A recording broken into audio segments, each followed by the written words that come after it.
The National Weather Service is in the process of hiring back hundreds of workers following the massive cuts in a federal hiring freeze.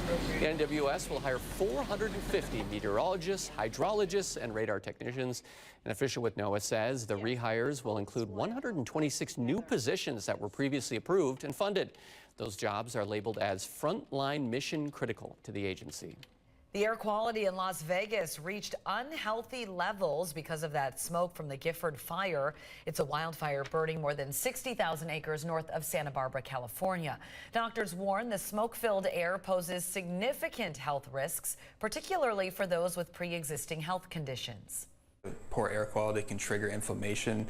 That inflammation can lead to a lot of breathing problems. The elderly, the very young, and pregnant women as well. And the doctor says even healthy people might notice mild symptoms. For those with asthma, COPD, or other respiratory conditions, it is critical to stay alert. Boy, we've been used to that the last couple of days. I was going to say, yeah, thankful it's not quite that bad. No, I was looking at some of the data during the break. The humidity, the dew points are just so low out there, so it just kind of allows those wildfires to spread. We will be looking at a warming trend locally and kicking that wildfire smoke back to the north, warming up through the end of the week. We're talking temperatures near 90 by Friday.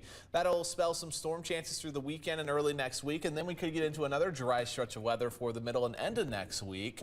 So we'll see how this all kind of comes together. But the summertime warmth and humidity is not done with just yet, but it does get harder as we work through August, so could be one of the last stretches. Yeah, it looks like a good stretch next week for a lot of different fairs happening mid-August. All right, we'll be right back.